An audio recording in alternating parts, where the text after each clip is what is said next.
Et le procureur de la République de Marseille a pris la parole, Nicolas Besson. Je vous propose d'écouter Nicolas Besson parce que certes, on a parlé de la guerre au Proche et au Moyen-Orient depuis 15 jours, mais en France, et depuis des années, il y a une guerre sur notre sol qui est menée par des narcoterroristes. C'est l'expression et la formule employée par le ministre de la Justice actuellement, qui était anciennement le ministre de l'Intérieur, Gérald Darmanin. D'ailleurs, il y a un parquet terroriste sur le banditisme qui s'est...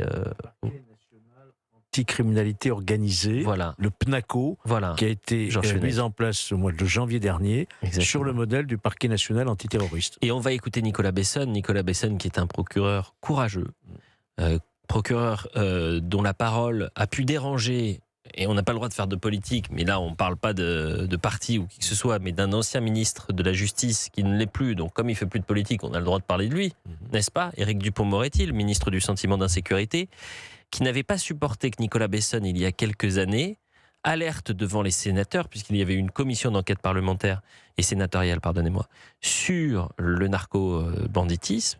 Il avait dit, le risque c'est qu'on perde la guerre contre le narco-banditisme. Il s'avère que cette guerre, elle est menée avec beaucoup de courage, et il y a un coup de filet.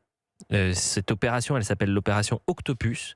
C'est peut-être historique dans la lutte contre le narco-banditisme, du moins dans la lutte contre une des mafias qui sévit le plus dans le sud-est de la France, mais pas que dans le sud-est, qui est la DZ Mafia. Je vous propose d'écouter Nicolas Besson. Une information judiciaire était ouverte le 23 février 2024 des chefs de direction et organisation d'un groupement ayant pour activité le trafic de stupéfiants.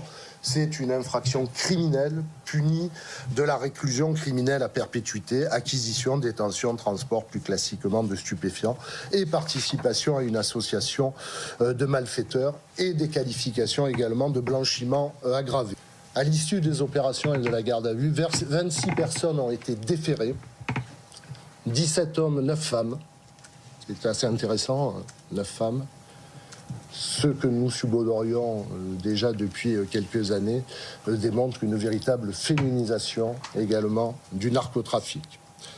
La moyenne d'âge, 28 ans. Là aussi, ce n'est pas neutre. Ce n'est pas nos jeunes adolescents ou nos jeunes adultes qui sont utilisés par le réseau, souvent maltraités comme de la chair à canon. Ce sont des personnes qui ont un âge plus avancé, et ce qui démontre qu'on arrive au cœur de la structure de la DZ Mafia.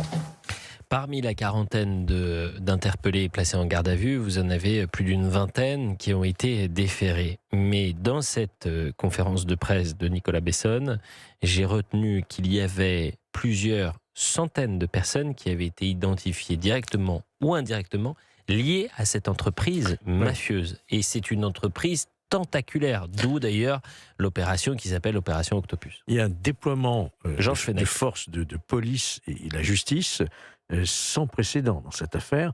On peut se comparer maintenant avec cette affaire à ce qu'ont fait les Italiens à une certaine époque.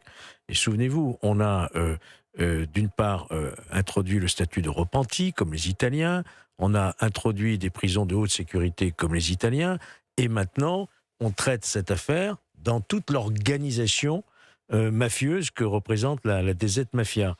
Moi, ce que je note, c'est d'abord que c'est la gendarmerie qui a fait l'enquête. C'est pas la police judiciaire. C'est assez rare pour être noté. Cette gendarmerie qui dispose de moyens, ce sont des militaires, ne l'oublions pas. Je crois qu'il y avait 800 militaires déployés pour les 42 interpellations. C'est énorme. Mais ils ont, j'en veux, au sein de leurs unités, ils ont, pardon, oui, je vous en prie. J'en veux, non mais il n'y a aucun problème, mais j'y pense et je vais oublier. J'y pense et puis j'oublie. Les médias, ils ont un rôle essentiel. Parce que certes, il y a la guerre au Moyen-Orient, mais ce qui est en train de se passer en France, c'est une information capitale. Oui.